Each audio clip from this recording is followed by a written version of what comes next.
ಈ ಪ್ರಕರಣದಲ್ಲಿ ಒಂದಷ್ಟು ಸಂಚು ನಡೆದಿದೆ, ಷಡ್ಯಂತ್ರ ನಡೆದಿದೆ ಅನ್ನುವಂಥ ಆರೋಪವೂ ಕೂಡ ಇದೆ ಸರ್. ತಾವೇನು ಹೇಳ್ತೀರಿ ಇವಾಗ? ಅಲ್ಲ, ಯಾರು ಸಂಚು ಮಾಡಿದ್ದಾರೆ ಅದನ್ನು SIT ಅವ್ರು ಹೇಳ್ಬೇಕಲ್ಲ. ಹೌದು ತಾನೆ? ನೋಡಿ, ಇಂಥಲ್ಲಿ ಸಂಚು ಏನಂತ ಹೇಳಿದ್ರೆ ಮೊದಲನೇ ದಿನದಿಂದನೂ ಕೂಡ ಅದೊಂದು ಪ್ರೊಪಗಂಡ ನಡೀತಾ ಇದೆ. ಸಂಚು ಇದೆ ಅಂತ ನನಗೂ ಅನ್ಸುತ್ತೆ. ಪ್ರಕರಣ ಮುಚ್ಚಾಕೋದಕ್ಕೆ, ದಿಕ್ಕು ತಪ್ಪಿಸೋದಕ್ಕೆ ಸಂಚು ಇದೆ ಅಂತ ನನಗೂ ಅನ್ಸುತ್ತೆ. ಸೊ ಅದು ಸಂಚಿನ ಬಗ್ಗೆ SIT ಅವರೇ ಅದಕ್ಕೆ ಉತ್ತರ ಕೊಡಬೇಕು ಅದಕ್ಕೆ. ಓಕೆ ಸರ್, ತಮಗೆ ಎಷ್ಟು ವರ್ಷದಿಂದ ಇವನು ಈಗ ಚಿನ್ನಯ್ಯ ಅಂತ ಇದ್ದಾನೆ, ಇಲ್ಲ, ಅದ್ರ ಬಗ್ಗೆ ಏನೇ ಇದ್ರು ನಾನು SIT ಅವರಿಗೆ ಉತ್ತರ ಕೊಡ್ತೇನೆ. ಖಂಡಿತ ಉತ್ತರ ತಮ್ಮನ್ನೇನೋ ವಿಚಾರಣೆ ಕರೆದ್ರೆ ಹಾಜರಾಗ್ತೀರಿ ಈ ಪ್ರಕರಣದಲ್ಲಿ? ಖಂಡಿತ ಹಾಜರಾಗ್ತೇನೆ. ಹೌದು, ವಿವರಗಳನ್ನ ಹೇಳೋದು, ಎಲ್ಲ ವಿವರಗಳನ್ನು ಹೇಳ್ತೇವೆ. Okay, thank you. ಪ್ರಕರಣದಲ್ಲಿ ಒಂದಷ್ಟು ಸಂಚು ನಡೆದಿದೆ, ಷಡ್ಯಂತ್ರ ನಡೆದಿದೆ ಅನ್ನುವಂಥ ಆರೋಪವೂ ಕೂಡ ಇದೆ ಸರ್. ತಾವೇನು ಹೇಳ್ತೀರಿ ಇವಾಗ? ಅಲ್ಲ, ಯಾರು ಸಂಚು ಮಾಡಿದ್ದಾರೆ ಅದನ್ನು SIT ಅವ್ರು ಹೇಳ್ಬೇಕಲ್ಲ. ಹೌದು ತಾನೆ?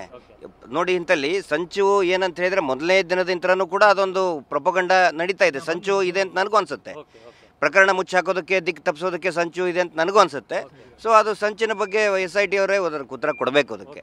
ಓಕೆ ಸರ್, ತಮಗೆ ಎಷ್ಟು ವರ್ಷದಿಂದ ಇವನು ಈಗ ಚಿನ್ನಯ್ಯ ಅಂತ ಇದ್ದಾನೆ, ಇಲ್ಲ, ಅದ್ರ ಬಗ್ಗೆ ಏನೇ ಇದ್ರು ನಾನು SIT ಅವರಿಗೆ ಉತ್ತರ ಕೊಡ್ತೇನೆ. ಖಂಡಿತ ಉತ್ತರ ತಮ್ಮನ್ನೇನೋ ವಿಚಾರಣೆ ಕರೆದ್ರೆ ಹಾಜರಾಗ್ತೀರಿ ಈ ಪ್ರಕರಣದಲ್ಲಿ? ಖಂಡಿತ ಹಾಜರಾಗ್ತೇನೆ. ಹೌದು, ವಿವರಗಳನ್ನ ಹೇಳೋದು, ಎಲ್ಲ ವಿವರಗಳನ್ನು ಹೇಳ್ತೇವೆ.